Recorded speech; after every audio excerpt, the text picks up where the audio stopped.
Hallelujah hallelujah hallelujah. ജീവനുമെൻ്റെ സർവസ്വവും മുൻപിലടച്ച് കുമ്പിടുന്നു. ജീവനും എൻ്റെ സർവസ്വവും മുൻപിലടച്ച് കുമ്പിടുന്നു. തുല്യം ചൊല്ലാൻ ആരുമില്ലേ അങ്ങേപ്പോലെ യേശുവേ. തുല്യം ചൊല്ലാൻ ആരുമില്ലേ അങ്ങേപ്പോലെ യേശുവേ. ജീവനേ സ്വന്തമേ അങ്ങേ മാറിൽ ചാരുന്നു ഞാൻ. ജീവനേ സ്വന്തമേ അങ്ങേ മാറിൽ ചാരുന്നു ഞാൻ. അമ്മേ പരിശുദ്ധമ്മേ, പരിശുദ്ധമ്മേ, കൃപാസനം പ്രസാദപര മാതാവേ, അങ്ങേ സന്നിധിയെ ഞാൻ ചെയ്ത ഉടമ്പടി പാലിക്കാൻ എനിക്ക് ശക്തി തരണമേ.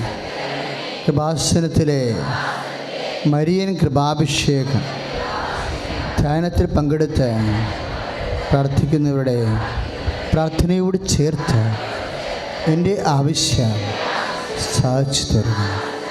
ശ്രുതികട hallelujah hallelujah hallelujah hallelujah hallelujah.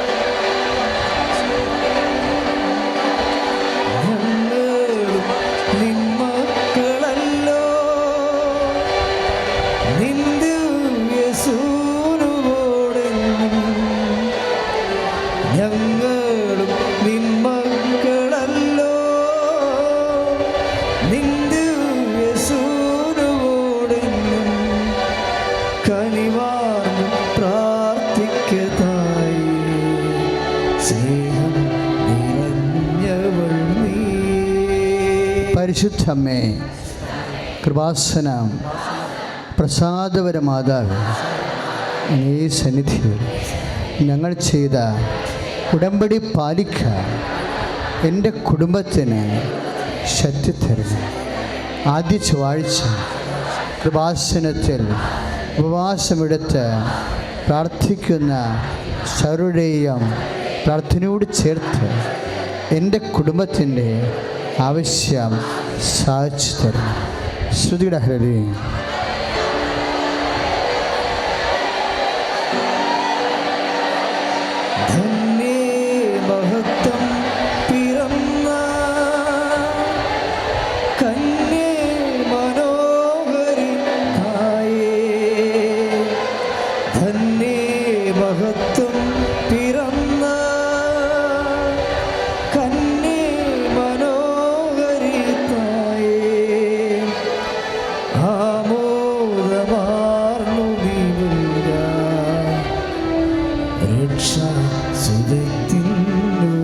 അമ്മേ പരിശുദ്ധമ്മേ, കൃപാസനം പ്രസാദപര മാതാവ്, ഈ സന്നിധിയിൽ എൻ്റെ പ്രിയപ്പെട്ടവർക്ക് ഞാൻ ചെയ്ത ഉടമ്പടി പാലിക്കാൻ എനിക്ക് ശക്തി തരണം.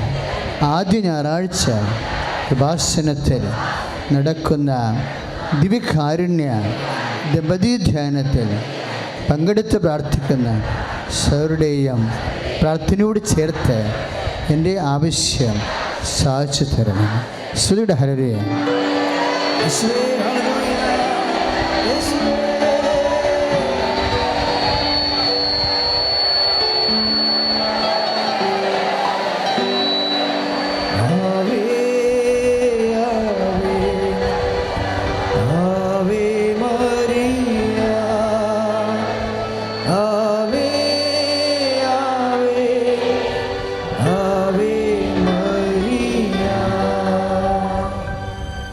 പരിശുദ്ധ പരമദിവ്യകാരുണ്യത്തിന് എന്നേരും ആരാധനയും സ്തുതിയും പുകഴ്ചയുണ്ടാകട്ടെ. പരിശുദ്ധ പരമദിവ്യകാരുണ്യത്തിന് എന്നേരും ആരാധനയും സ്തുതിയും പുകഴ്ചയുണ്ടാകട്ടെ. പരിശുദ്ധ പരമദിവ്യകാരുണ്യത്തിന് സ്തുതിക്കട്ടെ. ഹല്ലേലൂയ.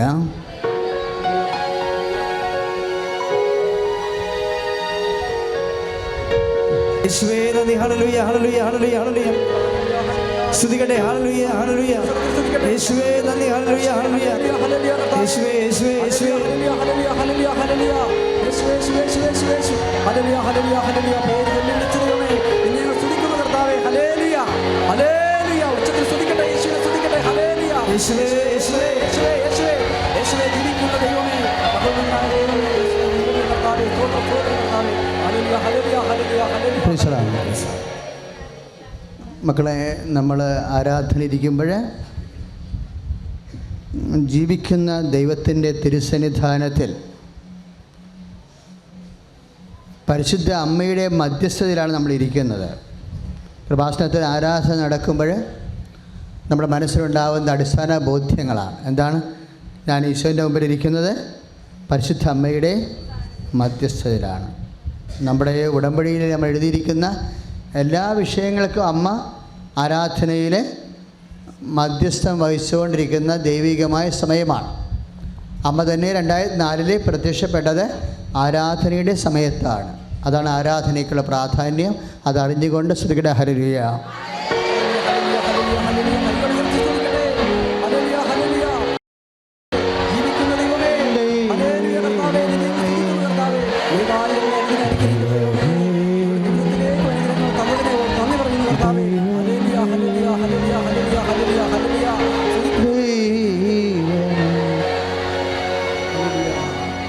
ശ്രദ്ധിക്കുക, ആന്തരികമായ ഒരു അവയവമാണ്. ഈ അവയവത്തിന് 3 കളറാണ്. സ്കാനിങ് റിപ്പോർട്ടിൽ 3 കളറാണ്. അതായത് ചുറ്റോട് ചുറ്റുമുള്ള ഈ വ്രണത്തിൻ്റെ കളറ് ഒരു ഇളം ചുവപ്പാണ്. അതിൻ്റെ ഉള്ളിലുള്ള കളറ് പഴുപ്പിൻ്റെ മഞ്ഞ നിറമാണ്. അതിൻ്റെ ഉള്ളിലുള്ള കളറ് ഒരു വട്ടപ്പൊട്ടാണ്, കറുത്ത നിറത്തിലുള്ള. ഈ അവയവം വ്യക്തമല്ല ഏതാണെന്ന്, കരളാണോ കുടലാണോ പതിരയാണോ എന്ന് വ്യക്തമല്ല. ആന്തരിക അവയവമാണ്. ഇതിൻ്റെ ഡിസൈൻ ഇതാണ്. അതായത് ചുറ്റോട് ചുറ്റും ഇളം ചുവപ്പ് കളറ്. ആ ചോര കളറ് ആ ഫ്രഷായിട്ടുള്ള ചോര കളറല്ല, ഇളം ചുവപ്പ് കളറ്. അത് ക്രമേണ അത് പഴുപ്പായിട്ട് മാറും. അകത്തുള്ള കളറ്, വട്ടത്തിലുള്ള കളറ് പഴുപ്പിൻ്റെ കളറ് മഞ്ഞ നിറമാണ്, പഴുത്ത മഞ്ഞ നിറമാണ്. അതിൻ്റെ ഉള്ളിലുള്ള കളറ് കറുത്ത നിറമാണ്. കോശങ്ങളെല്ലാം പൂർണ്ണമായി മരിച്ച് ചത്തുപോയ കോശങ്ങളാണ്. ഈ രോഗിയെ കർത്താവ് ഇപ്പോഴും പൂർണ്ണമായി സുഖപ്പെടുത്തിക്കൊണ്ടിരിക്കുന്ന ഹല്ലേലൂയ.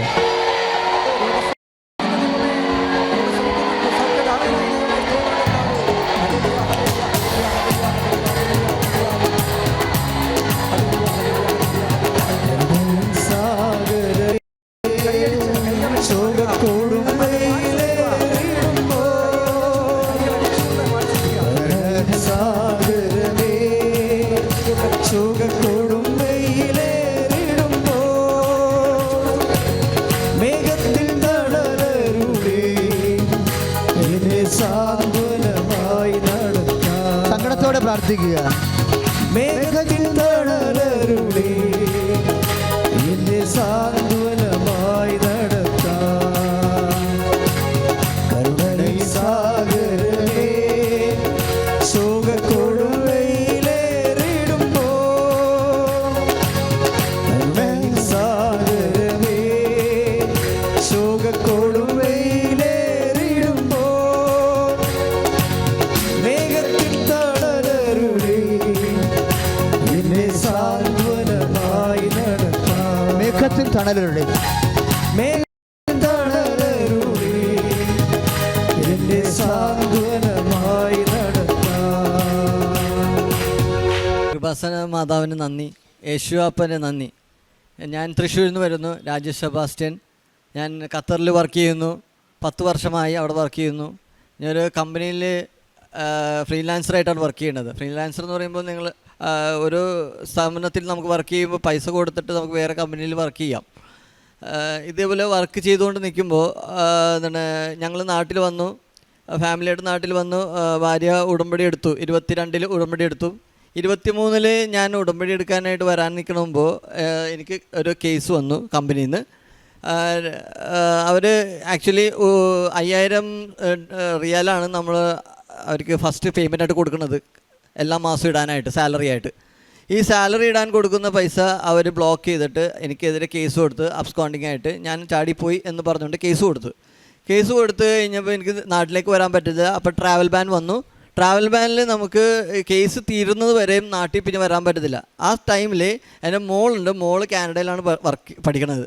അപ്പോൾ അവളുടെ ബാങ്കിൻ്റെ കാര്യത്തിന് വേണ്ടിയാണ് ഞാൻ നാട്ടിലേക്ക് വരാൻ വേണ്ടി നിൽക്കുന്ന സമയത്ത് ഈ കേസ് വരലും ഒരുമിച്ചായിരുന്നു. അപ്പോൾ കേസ് വന്ന് നിൽക്കുമ്പോൾ നമുക്ക് ഈ കേസ് തീരാണ്ട് നാട്ടിലേക്ക് വരാൻ പറ്റത്തില്ല. കേസ് എന്ന് തീരുമെന്ന് ആർക്കും പറയാൻ പറ്റത്തില്ല. കോടതിയിൽ പോയാൽ അറബികളാണ്, അവർ പറയുന്ന ഭാഷ നമുക്ക് എന്താണെന്നൊന്നും മനസ്സിലാകത്തുമില്ല. ഇംഗ്ലീഷ് പറഞ്ഞു കഴിഞ്ഞാൽ 2 വാക്ക് കേൾക്കുമ്പോൾ തന്നെ റോ എന്ന് പറയും. അവർ പൊയ്ക്കോ എന്ന് മാത്രമേ പറയുള്ളൂ. ഒരു ട്രാൻസ്ലേറ്റർ വെച്ചാൽ പോലും അവർ സമ്മതിക്കില്ല. അപ്പോൾ കേസ് നടത്താനായിട്ട് എനിക്ക് ഒരു ഐഡിയയും ഇല്ല. ഖത്തറിൽ ഞാൻ 10 വർഷമായി വർക്ക് ചെയ്യണമെങ്കിലും എനിക്ക് ഒരു ഐഡിയ ഇല്ല കേസിനെ കുറിച്ച് എങ്ങനെ നടത്തും. നമ്മൾ നാട്ടിൽ പോലും കേസ് നടത്തിയാൽ ഒരു അഡ്വക്കേറ്റ് ഉണ്ടാവും. ഇത് അവിടെ ഒരു അഡ്വക്കേറ്റിനെ വെക്കാനോ അല്ലെങ്കിൽ നമുക്ക് കൂടെ നിന്ന് സംസാരിക്കാനോ ഒരാൾക്ക് അതിൻ്റെ ഉള്ളിൽ വരാനോ അനുവാദമില്ല. അപ്പോൾ കേസ് നടത്താൻ ഞാൻ അതിൻ്റെ ഉള്ളിൽ കയറി പോകണമെന്നുണ്ടെങ്കിൽ എനിക്കൊരു ബലം വേണ്ടേ. അപ്പോൾ ഞാൻ മാതാവിനെ കൂട്ടുപിടിച്ചു. വൈഫിൻ്റെ കയ്യിൽ നിന്ന് കൃപാസന മാതാവിൻ്റെ രൂപം മേടിച്ച് കഴുത്തിലിട്ടിട്ട് വണ്ടി കയറിയിരിക്കുമ്പോൾ എനിക്ക് മാതാവിനെ തൊട്ടടുത്ത് ഫീലിംഗാണ്. മാതാവ് എൻ്റെ തൊട്ടടുത്ത് എന്നെക്കാട്ട് ഹൈറ്റിലാണ് മാതാവ് നിൽക്കുന്നത്. ആ ഹൈറ്റിൽ നിൽക്കുന്ന മാതാവിനെ കൂട്ടുപിടിച്ചിട്ട് ഞാൻ കാറെടുക്കുമ്പോൾ ഇരിക്കുന്ന സ്ഥലത്ത് പോലും ഞാൻ പേപ്പർ വെക്കില്ല. എന്നാൽ മാതാവ് എൻ്റെ കൂടെ ഇരിക്കുന്നുണ്ട് എന്നുള്ള പൂർണ്ണ വിശ്വാസത്തോടെ സംസാരിച്ചു കൊണ്ട് ഞാൻ കോടതിയിൽ പോയി കേസ് നടത്തി. കോടതിയിൽ അവർ അവസാനം പറഞ്ഞത് എനിക്ക് വേറെ ഒരു കമ്പനിയായിട്ട് എഗ്രിമെൻ്റ് ഓഫർ ലെറ്റർ എടുത്തു കൊടുത്താൽ ഈ കമ്പനിയിൽ നിന്ന് റിലീസ് ചെയ്ത് തരാമെന്ന് പറഞ്ഞു. അങ്ങനെ ഞാൻ ഈ കമ്പനിയിൽ നിന്ന് റിലീസ് മേടിച്ച് ആ ഓഫർ ലെറ്ററായിട്ട് അവിടെ ചെന്നു. അത് കൊടുത്ത് കേസ് ഫിനിഷായി. ഞാൻ ടിക്കറ്റ് എടുത്ത് എയർപോർട്ടിൽ വന്നു. എനിക്ക് ഇനി 10 ദിവസം ഉള്ളൂ ഫീസ് കെട്ടാനായിട്ട് കൊച്ചിൻ്റെ. എയർപോർട്ടിൽ വന്നു കഴിഞ്ഞപ്പോൾ അവിടെ അവർ ബ്ലോക്ക് ചെയ്തു. പോലീസ് ബ്ലോക്ക് ചെയ്തിട്ട് പോലീസ് എന്നെയും കൊണ്ട് നേരെ താഴേക്ക് ഒരു 2 ബിൽഡിങ് താഴേക്ക് പോയി. എങ്ങോട്ടാ കൊണ്ടുപോകണമെന്നൊരു പിടുത്തമില്ല. അപ്പോൾ ചോദിച്ചപ്പോൾ പറഞ്ഞത് കമ്പനിയിൽ നിന്ന് ഒരു 1000 രൂപ കൂടി കെട്ടാനുണ്ട്. ആ 1000 റിയാൽ കെട്ടിയാൽ മാത്രമേ നിന്നെ എയർപോർട്ടിൽ നിന്ന് കടത്തിവിടാൻ പറ്റുള്ളൂ. സാധാരണ അങ്ങനെ പിടിച്ചാൽ നേരെ ഡിപ്പോർട്ട് ചെയ്യും. എന്നാൽ ഫാമിലി 2 പിള്ളേർ വേറെ ഉണ്ട്. അവരും ഖത്തറിലാണ്, ഭാര്യയും ഖത്തറിലാണ്. ഇവർ എല്ലാവരും ഇവിടെ ഇട്ടിട്ട് എന്നെ ഡിപ്പോർട്ട് ചെയ്യും. ഇത് മാതാവിനെ അപ്പോൾ സ്ഥിരം വിളിച്ചുകൊണ്ടിരിക്കണതാണ്. നമ്മൾ കൊന്തെത്തിച്ചുകൊണ്ടിരിക്കണതാണ്. ഭാര്യനെ വിളിച്ചു പറഞ്ഞു, ഭാര്യ കൊന്തെത്തിച്ചുകൊണ്ടിരിക്കണതാണ്. എന്ന് വെച്ചാൽ ഇത് എങ്ങോട്ടാണ് കൊണ്ടുപോകണമെന്ന് ഒരു പിടുത്തമില്ല. ജയിലിലേക്കാണോ ഡിപ്പോർട്ട് ചെയ്യുമോ ഒരു പിടുത്തമില്ല. അങ്ങനെ പ്രാർത്ഥിച്ചുകൊണ്ടിരുന്ന ഒരു പോലീസുകാരൻ വന്നിട്ട് പറഞ്ഞു, നിന്നെ തൽക്കാലത്തേക്ക് ഞാൻ തിരിച്ചു തന്നെ വിടണേണ്. നീ പോയി കേസ് നടത്തി, അടുത്ത കേസുണ്ട്, ആ കേസ് നടത്തിയിട്ട് 1000 രൂപ കെട്ടിയിട്ട് വാന്ന് പറഞ്ഞു. ഈ കേസായിട്ട് ഞാൻ എവിടേക്ക് പോകുന്നു അവരെന്നോട് പറയും ഇവിടെയല്ല, ഈ അടുത്തടുത്ത സ്ഥലങ്ങളിലേക്ക് സ്ഥിരമായിട്ട് പോയിക്കൊണ്ടിരിക്കുകയാണ്. എനിക്കാണെങ്കിൽ ഡേറ്റ് കടന്നു പോണ്, ബാങ്കിൽ പൈസ കെട്ടാനുണ്ട്. ആ പൈസ കെട്ടിയാലാണ് കൊച്ചിനെ അവിടെ നിൽക്കാൻ പറ്റുള്ളൂ. കാനഡയിലൊക്കെ വർക്ക് ചെയ്യുന്ന പിള്ളേരുണ്ടെങ്കിൽ അറിയാൻ പറ്റും, അവരുടെ അമ്മമാർക്കൊക്കെ അറിയാൻ പറ്റും. അവിടെ പിള്ളേർക്ക് കറക്റ്റ് ടൈമിന് പൈസ തന്നില്ലെങ്കിൽ അവിടെ നിന്ന് അപ്പോൾ തന്നെ അവർ കയറ്റി നാട്ടിലേക്ക് പറഞ്ഞു വിടും. ഞാൻ അങ്ങനെ വേറൊരു കോടതി പോയി ഈ പൈസ കെട്ടി, പിന്നെ രണ്ടാമത് എയർപോർട്ടിൽ വന്നു, കയറി തിരിച്ചു പോന്നു. ദൈവകൃപയാൽ ആ പൈസ മുഴുവനും കെട്ടി കൊച്ചിൻ്റെ കാര്യങ്ങൾ നടത്തി. ഇതാണ് ഒരു സാക്ഷ്യം എനിക്കുള്ളത് പറയാൻ. രണ്ടാമത്തെ സാക്ഷ്യം, എൻ്റെ മേത്ത് മൊത്തം ചൊറിച്ചിൽ പോലെയായിരുന്നു. എപ്പോഴും ചൊറിച്ചിൽ വരും. നമുക്ക് ഇച്ചിങ് എന്ന് പറഞ്ഞാൽ ഭയങ്കരമായിട്ട് ബുദ്ധിമുട്ടായിരുന്നു. അത് തടിച്ചു പൊങ്ങും. അങ്ങനെ ഞാൻ കൃപാസന മാതാവിൻ്റെ ഉടമ്പടി തൈലം പുരട്ടി ഉപ്പും നാക്കെ പുരട്ടിയിട്ടാണ് എന്നും വീട്ടിൽ നിന്ന് ഇറങ്ങുന്നത്. ബൈബിൾ വായന സ്റ്റാർട്ട് ചെയ്തു. അപ്പോൾ ഈ കൃപാസനത്തിൽ വന്ന് ഉടമ്പടി എടുക്കണം വരെ ബൈബിൾ വായനയോ അല്ലെങ്കിൽ കൊന്തെത്തിക്കലോ ഒരു സ്ഥിരമായിട്ടുള്ളതല്ല. അത് സ്ഥിരമാക്കി എന്നും സ്ഥിരമാക്കി വന്നു കഴിഞ്ഞപ്പോൾ ഓരോ അസുഖങ്ങൾ മാറി തുടങ്ങി. എന്താണ്, പിന്നെ എൻ്റെ നട്ടലിൻ്റെ താഴെയായിട്ട് ഇരിക്കുന്ന ഭാഗത്ത് ടെയിൽ ബോൺ എന്ന് പറയും, ആ അറ്റത്ത് എല്ല് വളർച്ച പോലെ തോന്നി. കാറിലിരിക്കാൻ പറ്റത്തില്ല, ഓഫീസിലിരിക്കാൻ പറ്റത്തില്ല, സീറ്റിലിരിക്കാൻ പറ്റത്തില്ല. വളരെ ബുദ്ധിമുട്ടായിരുന്നു. അങ്ങനെ കൃപാസനത്തിൻ്റെ ഉടമ്പടി തൈലം ഞാൻ സ്ഥിരമായിട്ട് ആ ടെയിൽ ബോണ്ട് അറ്റത്ത് പുരട്ടി കഴിയുമ്പോൾ ഇത് പൂർണ്ണമായിട്ട് മാറ്റുക എന്ന് പറഞ്ഞ ഓപ്പറേഷൻ ചെയ്യണം എന്നാണ് ചിലർ പറഞ്ഞു കേട്ടേക്കണത്. പക്ഷേ ഒരു 3 മാസം കഴിഞ്ഞപ്പോൾ എനിക്ക് ആ അസുഖം മാറി, എനിക്ക് ഇരിക്കാൻ പറ്റുന്നുണ്ട്, ഒരു കുഴപ്പമില്ല. ടേബിൾ ബോൺ എങ്ങോട്ട് പോയെന്ന് എനിക്ക് പറയില്ല, ഭാര്യയ്ക്ക് പറയില്ല. ഭാര്യ എപ്പോഴും ചോദിക്കും ഇപ്പോൾ ഈ പറയുന്നത് കേൾക്കണില്ലല്ലോ എന്ന്. പിന്നെ 3ാമത്തെ സാക്ഷ്യം, എൻ്റെ മൂക്കിൻ്റെ പാലത്തിൻ്റെ നീട്ടം കൂടുതലാണ്. അപ്പോൾ അത് തിങ്ങിയിട്ട് ബ്രീത്തിങ്ങിന് പ്രോബ്ലം ഉണ്ടായിരുന്നു. അപ്പോൾ ഉടമ്പടി തൈലം എന്നും ഞാൻ മൂക്കിൽ പുരട്ടും, കണ്ണിൻ്റെ അവിടെ പുരട്ടും, ടെയിൽ ബോണ്ട് അവിടെ പുരട്ടും. അപ്പോൾ ഈ മൂക്കിൻ്റെ പാലം പറ്റി കഴിയുമ്പോൾ ഞാൻ മനസ്സുകൊണ്ട് ആഗ്രഹിക്കും, മാതാവ് അവിടെ ചെല്ലുമ്പോൾ ഒരു പീസ് കട്ട് ചെയ്ത് കളഞ്ഞാൽ ഈ പാലം നേരെ നിൽക്കുമല്ലോ എന്ന്. ഇപ്പോൾ നിങ്ങൾ തൊട്ട് നോക്കി അറിയാം, ഈ പാലത്തിൻ്റെ താഴെ ഇങ്ങനെ ഒരു പീസ് ഇങ്ങനെ ഒടിഞ്ഞിങ്ങനെ എല്ല് പോലെ കിടക്കുക. ആ കറക്റ്റ് വിചാരിച്ച പീസ് മാതാവ് ഒടിച്ച് നേരെ ഇങ്ങനെ കിടത്തിയിട്ടേക്കാം. ഇതാണ് 3ാമത്തെ സാക്ഷ്യം. ആത്മീയ ജീവിതം കൃപാസനത്തിൽ ബൈബിൾ വായന സ്ഥിരമായി, ബൈബിൾ വായന ഒട്ടും ഉണ്ടായിരുന്നില്ല. ഒരു പള്ളിയിൽ പോയാലും നമ്മൾ പുറകിൽ നിൽക്കുള്ളൂ. പള്ളിയിൽ സ്ഥിരമായിട്ട് പോകാൻ തുടങ്ങി, കൊന്തെത്തിക്കാൻ തുടങ്ങി, ഡെയിലി ബ്രെഡ് കേൾക്കാൻ തുടങ്ങി, കൃപാസനയിൽ എല്ലാ സ്പീച്ചും കേൾക്കാൻ തുടങ്ങി. അത് ഞാൻ സ്ഥിരമായിട്ട് എല്ലാ ഫ്രണ്ട്സിനും അഴക്കാൻ തുടങ്ങി. പിന്നെ ഞങ്ങളുടെ തിരിയിൽ എന്നും മാതാവ് പ്രത്യക്ഷപ്പെടും. അത് കാണിച്ചാണ് ഇപ്പം ഞാൻ കൃപാസന പേപ്പർ കൊടുക്കുന്നത്. ഞാനും എൻ്റെ വൈഫും എല്ലാവർക്കും കാണാവുന്ന വിധത്തിൽ ഞാൻ ഫോട്ടോ എടുത്തിട്ട് കൊടുത്തിട്ടുണ്ട്. ഇത് കാണിച്ചിട്ടാണ് ഞാൻ ഖത്തർ മൊത്തം ആൾക്കാർ പള്ളിയിൽ വരുമ്പോൾ അവരെ പേപ്പർ കൊടുക്കുന്നത്, കൃപാസന പേപ്പർ കൊടുക്കുന്നത്. എന്നുവെച്ചാൽ ഞാൻ എൻ്റെ കാര്യങ്ങൾ പറഞ്ഞാൽ വിശ്വാസം ആകാത്തവർക്കും കൂടി വിശ്വാസം ആകട്ടെ എന്ന് എനിക്ക് ഉറപ്പുണ്ട് ഇത് കണ്ടാൽ. അതുകൊണ്ട് തന്നെ ഈ തിരിയിൽ കാണുന്ന മാതാവ് എല്ലാം രൂപത്തിലും വന്നിട്ടുണ്ട്. ആ രൂപം കാണിച്ചു കൊണ്ടാണ് എന്നും ഞങ്ങൾ കൃപാസന പേപ്പർ കൊടുക്കുന്നത്. ഞാൻ ഇന്നലെ ഖത്തറിൽ നിന്ന് വന്നതാണ് ഉടമ്പടി പറയാൻ വേണ്ടി, സാക്ഷ്യം പറയാൻ വേണ്ടി, ജപമാല റാലി കൂടാൻ വേണ്ടി. ഈ തന്ന എല്ലാ അനുഗ്രഹങ്ങൾക്കും നന്ദി പറയുന്നു. ഒരു കാര്യം കൂടി പറയുന്നു, ഇന്നലെ കയറുമ്പോൾ എൻ്റെ കുഞ്ഞ് പനിയായിട്ട് കിടക്കണമായിരുന്നു. ആ മരുന്ന് കൊടുക്കണമെന്ന് മനസ്സിൻ്റെ ഉള്ളിൽ നിന്നുണ്ട്. പക്ഷേ കൃപാസന തൈലം തേനും ഉപ്പും കൊടുത്തിട്ട് ഇന്നലെ കയറി പോന്ന് ഇന്ന് കൊച്ചൊരു കുഴപ്പമില്ലാണ്ട് അവിടെ ഓടി നടപ്പുണ്ട്. ഞാൻ ബെഡ്മേന്ന് സോഫയിൽ നിന്ന് എടുത്ത് പൊക്കിയെടുത്താണ് ബെഡ്മേ കിടത്തിയത്. അപ്പോൾ അത്രയ്ക്കും നമ്മുടെ കൂടെ എന്നും കൂടെ ചേർന്ന് നിൽക്കുന്ന മാതാവ് ഉണ്ടെന്ന് ഉറപ്പാണ്, വിശ്വസിക്കുക. അതേപോലെ തന്നെ ഒറ്റയടിക്ക് കിട്ടും എന്ന് വിചാരിച്ചുകൊണ്ട് ആരും നിൽക്കരുത്. കൃപാസന മാതാവിൻ്റെ അനുഗ്രഹം ചോദിച്ച് മേടിച്ചിട്ടേ പോവാവൂ. അങ്ങനെ ശ്രമിക്കുക. ജീവിതം മുഴുവൻ ആലോചിച്ച് പ്രാർത്ഥിച്ചിട്ട് പെട്ടെന്ന് കിട്ടുമെന്ന് വെച്ചാൽ ഒരു കാര്യം കിട്ടുമെന്ന് വിചാരിച്ചിട്ട് കിട്ടുമെന്ന് വിചാരിച്ചിട്ട് നമ്മൾ വിഷമിക്കരുത്. അതിൻ്റെ ആ സമയത്ത് മാതാവ് ഇടയാക്കുന്നതാണ്. ഈ തന്ന സാക്ഷികളെ എല്ലാത്തിനും നന്ദി പറഞ്ഞുകൊണ്ട് ഞാൻ എൻ്റെ നിർത്തുന്നു. ദൈവപിതാവിനും തിരുക്കുമാരനും പരിശുദ്ധാത്മാവിനും പരിശുദ്ധ അമ്മയ്ക്കും കോടാനുകോടി നന്ദി പറയുന്നു. ഈ അൾത്താരയിൽ എനിക്ക് ഈ സാക്ഷ്യം പറയുവാനായിട്ട് അവസരം ലഭിച്ചതിനെ ഓർത്ത് ദൈവത്തിന് 1000 നന്ദി അർപ്പിച്ചുകൊണ്ട് ഞാൻ എൻ്റെ സാക്ഷ്യം ആരംഭിക്കുന്നു. എൻ്റെ പേര് മീനു മരിയ ജോയ്. ഞാൻ പാലാരൂപതയിലെ സെൻറ്റ് മാത്യൂസ് ചർച്ച് പെരുന്തുരുത്ത് ഇടവകാംഗമാണ്. ഇതെൻ്റെ ഹസ്ബൻഡ്, ഇത് ഞങ്ങളുടെ കുഞ്ഞ് ഇവാഞ്ചലിൻ മറിയം ബോബി, ഇതെൻ്റെ മമ്മി. ഞങ്ങൾക്ക് ഇവളെ ലഭിച്ചതിനെക്കുറിച്ച് സാക്ഷ്യം പറയുവാനായിട്ടാണ് ഞാനിവിടെ ആയിരിക്കുന്നത്. ഞങ്ങളുടെ വിവാഹം കഴിഞ്ഞത് 2020 ഡിസംബർ 31 അതിനുശേഷം ഞാൻ ക്യാരിങ് ആയി ഹോസ്പിറ്റലിൽ ചെന്ന് സ്കാനിങ് ചെയ്തപ്പോഴേക്കും ഡോക്ടർ പറഞ്ഞു ഗ്രോത്ത് കാണുന്നില്ല, ഹാർട്ട് ബീറ്റ് കാണുന്നില്ല എന്ന് പറഞ്ഞു. അങ്ങനെ അത് മിസ്കാരേജ് ആയിപ്പോയി. അതിനുശേഷം DNC ചെയ്തു. വീണ്ടും ഏതാനും മാസങ്ങൾ കഴിഞ്ഞ് ഞാൻ വീണ്ടും ക്യാരിങ് ആയി. ചെറിയൊരു സ്പോട്ടിങ് കണ്ടതിനെ തുടർന്ന് വേഗം ഹോസ്പിറ്റലിൽ പോയി. ഞാനും ഹസ്ബൻഡും എൻ്റെ അനിയത്തിയുമായിട്ടാണ് പോയത്.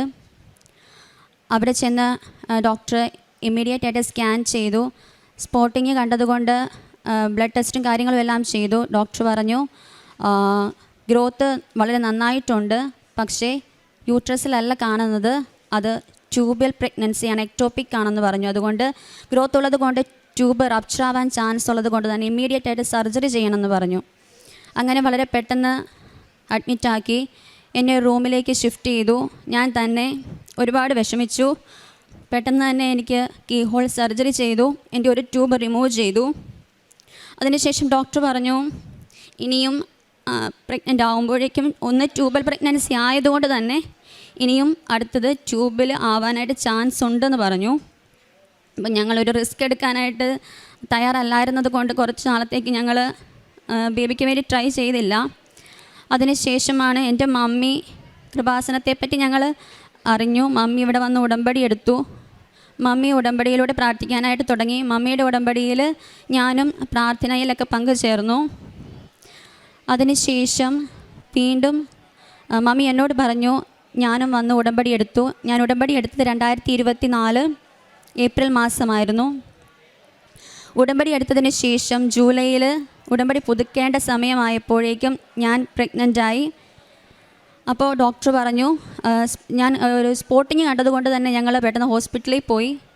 ഡോക്ടർ പറഞ്ഞു പ്രീഷ്യസ് ബേബിയാണ്, അതുകൊണ്ട് റിസ്ക് എടുക്കേണ്ട, നമുക്ക് അഡ്മിറ്റാക്കി കുറച്ച് ഇഞ്ചക്ഷൻ എടുക്കാമെന്ന് പറഞ്ഞു. അങ്ങനെ എന്നെ അഡ്മിറ്റ് ചെയ്തു. വേറെ പ്രോബ്ലംസും കാര്യങ്ങളൊന്നുമില്ല. 3 മാസത്തേക്ക് ഡോക്ടർ ബെഡ് റെസ്റ്റ് പറഞ്ഞു. അങ്ങനെ ഡിസ്ചാർജായി വീട്ടിൽ വന്നു. ഞാൻ ബെഡ് റെസ്റ്റിലായിരുന്നു. ആ സമയത്ത് മമ്മി പൊതിച്ചോറ് കെട്ടുന്ന കാര്യങ്ങളിലൊക്കെ ഞാനും സഹായിക്കുമായിരുന്നു. അതിനുശേഷം ഞാൻ 6-ാം മാസമായപ്പോഴേക്കും ഒന്ന് ചെയറിൽ നിന്ന് വീണു. വളരെയധികം ഞങ്ങൾ പേടിച്ചു ആ സമയത്ത്. ഒന്നാമത് പ്രഗ്നൻ്റ് ആണ്, ആകപ്പാടെ ഇനി ഒരു ട്യൂബേ ഉള്ളൂ, ദൈവമേ എന്താകുമെന്നോർത്തു. അതിനു മുമ്പ് ഞാൻ ഒരു കാര്യം പറയാനായിട്ട് മറന്നുപോയി. ബഹുമാനപ്പെട്ട ജോസഫ് അച്ഛനെ ഞാൻ 2 തവണ സ്വപ്നത്തിൽ കാണുകയുണ്ടായി. അപ്പോൾ എനിക്ക് വളരെ സന്തോഷം. ഞാൻ പെട്ടെന്ന് രാവിലെ എഴുന്നേറ്റിട്ട് മമ്മിയോടും ഹസ്ബൻഡിനോടൊക്കെ പറഞ്ഞു ഞാനിങ്ങനെ അച്ഛനെ സ്വപ്നം കണ്ടു എന്ന്. അപ്പോൾ മമ്മി പറഞ്ഞു ദൈവം ഉറപ്പായിട്ടും നമ്മുടെ കൂടെ ഉണ്ടെന്ന് പറഞ്ഞു. അപ്പോൾ എനിക്ക് നല്ല ഹോപ്പായിരുന്നു. ഞാനിങ്ങനെ പ്രാർത്ഥനയിൽ തുടർന്നുകൊണ്ടിരുന്നു. എന്നും ദിവസേന തൈലം വയറ്റിൽ പുരട്ടി പ്രാർത്ഥിക്കുമായിരുന്നു. അങ്ങനെ വീണതിന് ശേഷം പെട്ടെന്ന് ഹോസ്പിറ്റലിൽ പോയി. സ്കാനിങ്ങിൽ കുഴപ്പമൊന്നും ഇല്ലായിരുന്നു. ഡോക്ടർ പറഞ്ഞു പ്രോബ്ലംസ് ഒന്നും ഇല്ല. തിരിച്ച് വീട്ടിൽ വന്നു. അതിനുശേഷം ഫ്ലൂയിഡ് എനിക്ക് 8-ാം മാസം സ്കാനിങ്ങിൽ കുറഞ്ഞതായിട്ട് കണ്ടു. അപ്പോൾ ഡോക്ടർ പറഞ്ഞു ഫ്ലൂയിഡ് കുറവായതുകൊണ്ട് തന്നെ ഒന്ന് അഡ്മിറ്റ് ആക്കിയിട്ട് കുറച്ച് ഫ്ലൂയിഡ് കയറ്റാം, എന്നിട്ടും കൂടുന്നില്ല എന്നുണ്ടെങ്കിൽ നമുക്ക് CS ചെയ്ത് കുഞ്ഞിനെ എടുക്കാമെന്ന് പറഞ്ഞു. ആ സമയം ഞങ്ങൾ വളരെയധികം പേടിച്ചു. എന്നാലും പ്രാർത്ഥനയിൽ തുടർന്നുകൊണ്ടേയിരുന്നു. തൈലം ദിവസേന ഉപയോഗിക്കുമായിരുന്നു. വയറ്റിൽ കുരിശ് വരച്ച് പ്രാർത്ഥിക്കാറുണ്ടായിരുന്നു.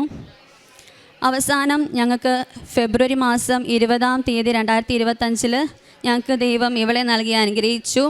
എനിക്ക് നിർബന്ധം ഉണ്ടായിരുന്നു പെൺകുഞ്ഞാണെങ്കിലും മാതാവിൻ്റെ പേര് ചേർത്തിടണമെന്ന്. അങ്ങനെ ഞങ്ങൾ ഇവർക്ക് ഇവാഞ്ചലിൻ മറിയം ബോബി എന്ന് പേരിട്ടു. അങ്ങനെ സർജറി കഴിഞ്ഞു. ഞാൻ വീണ്ടും ഇരിക്കക്കുത്താലെ വീണ്ടും CS ആയിരുന്നതുകൊണ്ട് തന്നെ വീണ്ടും അകപ്പാടെ ടെൻഷനായി. എനിക്കൊന്ന് ബ്രീത്ത് ചെയ്യാൻ പോലും സാധിച്ചില്ല. അങ്ങനെ ഇരിക്കക്കുത്താലെ വീണ സമയത്ത് എന്നെ എടുത്തോണ്ടെന്ന പോലെ ഹസ്ബൻഡും മമ്മിയും പപ്പയും കൂടി കട്ടിലിക്കൊണ്ടിൽ കിടത്തി. കാറിലൊന്നും കയറി ഹോസ്പിറ്റലിൽ പോകാൻ പറ്റാതിരുന്നത് കൊണ്ട് തന്നെ ആംബുലൻസ് വിളിക്കേണ്ടി വന്നു. അങ്ങനെ ആംബുലൻസിൽ കയറി കാഷ്വാലിറ്റി ചെന്നു. സ്കാൻ ചെയ്തു. ഡോക്ടർ പറഞ്ഞു ഫ്രാക്ചർ ഉണ്ട് ചെറുതായിട്ട്. അങ്ങനത്തെ സൺഡേ ആയിരുന്നു. അപ്പം ന്യൂറോ സർജൻ ഇല്ലായിരുന്നത് കൊണ്ട് തന്നെ കാഷ്വാലിറ്റി ഡോക്ടറാണ് ആദ്യം പറഞ്ഞത്. പിന്നെ അഡ്മിറ്റാക്കി. തിങ്കളാഴ്ച ന്യൂറോ സർജൻ വന്നു. സാറ് പറഞ്ഞു ഒന്നില്ലെങ്കിൽ നമുക്ക് സർജറി ചെയ്യാം, അല്ലെങ്കിൽ 1.5 മാസത്തെ കംപ്ലീറ്റ് ബെഡ് റെസ്റ്റ് എന്ന് പറഞ്ഞു. അപ്പോൾ ഒരു CS കഴിഞ്ഞതേ ഉള്ളൂ. അപ്പോൾ അതിൻ്റെ പുറകെ അടുത്തൊരു സർജറി കൂടെ എനിക്ക് താങ്ങാനായിട്ട് പറ്റില്ലായിരുന്നു. അങ്ങനെ പ്രാർത്ഥിച്ചുകൊണ്ടിരുന്നു. ഞങ്ങൾ ബെഡ് റെസ്റ്റ് ഓപ്റ്റ് ചെയ്ത് വീട്ടിൽ വന്നു. അപ്പോൾ ഹസ്ബൻഡും മമ്മിയും എൻ്റെ പപ്പയും എല്ലാവരും ഒരുപാട് കഷ്ടപ്പെട്ടു. ആ സമയത്ത് എന്നെ നോക്കുന്നതിന് വേണ്ടിയിട്ട് എൻ്റെ എല്ലാ കാര്യങ്ങളും ചെയ്യണം, ഡയപ്പേഴ്സ് ചേഞ്ച് ചെയ്യണം, അങ്ങനെയെല്ലാം. എനിക്കാണെങ്കിൽ കുഞ്ഞുണ്ട്, കുഞ്ഞിന് ഫീഡ് ചെയ്യാൻ സാധിക്കുന്നില്ല. ആകപ്പാടെ വളരെ വിഷമിച്ചൊരവസ്ഥയായിരുന്നു അത്. ആ സമയം മമ്മി ദിവസേന എൻ്റെ നടുവിൽ മാതാവിൻ്റെ തൈലം പുരട്ടി പ്രാർത്ഥിക്കുമായിരുന്നു. ഞാൻ കിടപ്പായിരുന്നത് കൊണ്ട് തന്നെ എനിക്ക് എത്രയധികം കൊന്ത ചൊല്ലി പ്രാർത്ഥിക്കാമോ അത്രയധികം ജപമാല ഞാൻ ചൊല്ലി പ്രാർത്ഥിച്ചുകൊണ്ടേയിരുന്നു. 1.5 മാസത്തെ റെസ്റ്റ് പറഞ്ഞ് എനിക്ക് വളരെ പെട്ടെന്ന് തന്നെ ഏകദേശം 3 ആഴ്ച കഴിഞ്ഞപ്പോൾ തന്നെ എനിക്ക് എണീറ്റിരിക്കാനായിട്ട് സാധിച്ചു. അങ്ങനെ ഞാൻ എണീറ്റിരുന്നു. പിന്നെ പയ്യെ നടക്കാൻ തുടങ്ങി. അവസാനം ഞാൻ ഓക്കെ, ഇപ്പം എനിക്ക് യാതൊരു പ്രോബ്ലവും ഇല്ല. ഡോക്ടർ പറഞ്ഞു ഇനി സ്കാൻ അതിൻ്റെ ആവശ്യമൊന്നുമില്ല, എക്സ്റേയിൽ പ്രോബ്ലംസ് ഒന്നും കാണുന്നില്ല, റിക്കവർ ആകാനുള്ളതെല്ലാം റിക്കവർ ആയിട്ടുണ്ട്. ഇനി കുഞ്ഞിൻ്റെ കാര്യങ്ങളെല്ലാം സമയത്ത് എനിക്ക് കുഞ്ഞിനെ പോലും എടുക്കാൻ പറ്റാത്തൊരവസ്ഥയായിരുന്നു. ഒരുപാട് ആഗ്രഹിച്ച് ദൈവം ഒരു കുഞ്ഞിനെ തന്നിട്ട് അവസാനം അവളെ എനിക്കൊന്ന് എടുക്കാനോ ഒന്ന് ഫീഡ് ചെയ്യാനോ ഒന്നും ചെയ്യാൻ സാധിക്കാത്തൊരവസ്ഥ വന്നപ്പോൾ ഒരുപാട് വിഷമിച്ചു. ഇപ്പം ഒരു കുഴപ്പമില്ല, എനിക്ക് അങ്ങനെ ഇവളുടെ കാര്യങ്ങളെല്ലാം എനിക്കിപ്പോൾ നോക്കാനായിട്ട് സാധിക്കുന്നു. ഇത്രയധികം അനുഗ്രഹങ്ങൾ തന്ന പിതാവിനും തിരുക്കുമാരനും അമ്മ മാതാവിനും കോടാനുകോടി നന്ദി അർപ്പിച്ചുകൊള്ളുന്നു. എൻ്റെ കാരുണ്യ പ്രവർത്തികൾ എന്ന് പറഞ്ഞാൽ എനിക്ക് ഫിനാൻഷ്യലി ഞാൻ പറ്റുന്ന പോലെ മറ്റുള്ളവരെ സഹായിക്കാറുണ്ട്.